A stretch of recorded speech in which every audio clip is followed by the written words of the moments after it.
महानगरीय रातें, जब सबको दिन भर की भाग दौड़, थकान के बाद नींद के आगोश में समा जाना चाहिए, मगर इन शहरी रातों में हमेशा ऐसा हो जरूरी तो नहीं। कुछ ऐसे भी लोग होते हैं जिनके लिए सही मायनों में ये रातें ही खास होती हैं।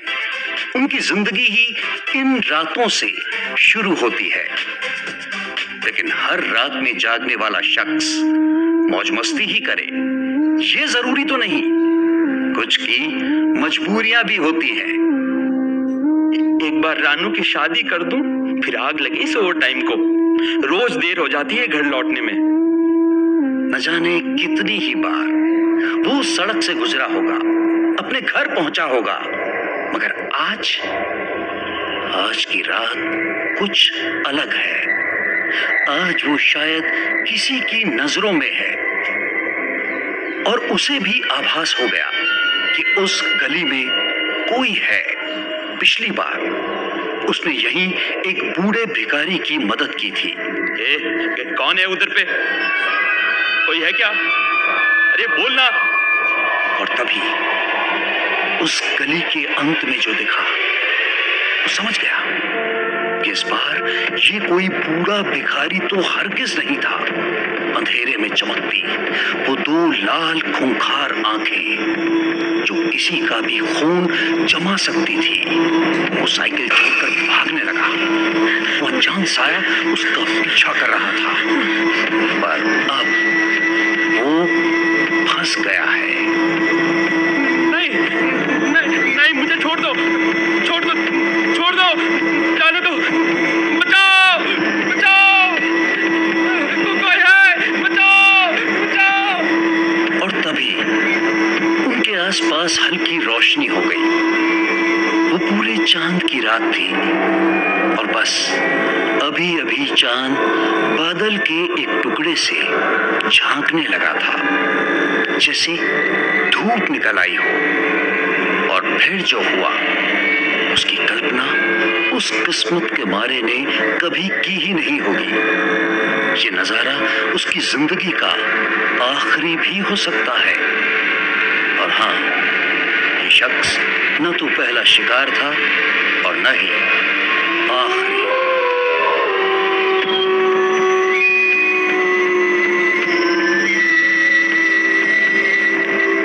वैसे तो आज छुट्टी वाला दिन है, मगर पुलिस की नौकरी में कैसी छुट्टी। Good morning sir. सुबह गुड मॉर्निंग बोलने को फोन किया है? फोन उसके सब इंस्पेक्टर निखिल दवे का था। सॉरी सर, पर एक और मर्डर हुआ है, ठीक वैसा ही जैसा पिछली बार वो फैक्ट्री के लेबर का हुआ था ना। क्या? कहाँ? सर वो शहर के बाहर पुराने पेट्रोल पंप के पास। शिट, फिर से? अच्छा, बॉडी की क्या पोजीशन है? सर वो कार, मतलब झाड़ी वो। अरे ठीक से बताओ ना, कार या झाड़ी? सर आधी कार में और बाकी झाड़ियों में। अब उदय का कुछ भी सुनने का मन नहीं रह गया था। शहर में इन दिनों एक विचित्र से सीरियल किलर का खौफ फैला हुआ था। वो इतनी बुरी तरह कत्ल करता था जैसे किसी जानवर का काम हो। और ये है डीएसपी उदय सिंह चौहान, इस केस के इन्वेस्टिगेशन ऑफिसर। कुछ ही देर में वो लोग वहां पहुंच गए। एक नजर में तो ये हादसा लग रहा था, मगर पुलिस के लोग अपना काम कर रहे थे। तभी सब इंस्पेक्टर निखिल दवे उदय के पास पहुंचा। सर, विक्टिम ड्राइविंग सीट पर था। उसकी आधी बॉडी अब भी सीट पर और आधी यहाँ पड़ी है। मतलब ये कैसे पॉसिबल है? जी सीट बेल्ट नहीं लाई होगी मुंडे ने जी, और की फोर्स नाल गिर गया होगा झाड़ियां विच। रुको, वहां पैर मत रखो स्टूपिड। क्या हुआ जी? शायद पहली बार कातिल ने अपना कोई सुराग छोड़ा था। और ये सब शुरू हुआ था लगभग 6 महीने पहले, जब शहर में सब शांत था। लोग अपनी अपनी जिंदगियों में व्यस्त थे। कोई सीरियल किलर नहीं, कोई हत्याकांड नहीं, सब बिल्कुल सामान्य था। अनुष्का एक सिंगल मदर, वो और उसका 6 वर्षीय बेटा आयु, बस इतनी ही छोटी सी दुनिया थी उनकी। अनुष्का एक कोरियोग्राफर थी। सालों पहले एक कल्चरल प्रोग्राम जो कि सेना के सम्मान में रखा गया था, उसी में उसकी मुलाकात मेजर अनिकेत बजाज से हुई। दोनों पहली नजर में ही एक दूसरे को पसंद करने लगे। जल्द ही उन्होंने शादी भी कर ली। हालांकि इस शादी से उनके परिवारजन खुश नहीं थे। अनुष्का के पिता फॉरेस्ट अधिकारी थे, वहीं अनिकेत के पिता कर्नल सुनील बजाज भी आर्मी से रिटायर्ड थे। जल्द ही वो समय भी आया जब उनके परिवार में तीसरा नन्हा सदस्य भी आने वाला था। उनका परिवार पूरा होने जा रहा था। अपने अपने परिवारों से अलग अपने इस परिवार में वो खुश थे, लेकिन फिर जैसे उनकी खुशियों को किसी की नजर लग गई। बच्चे के जन्म से पहले ही एक आतंकी हमले के बाद से अनिकेत लापता हो गया। अनुष्का बिल्कुल अकेली रह गई। मगर अनुष्का एक आत्मनिर्भर लड़की थी।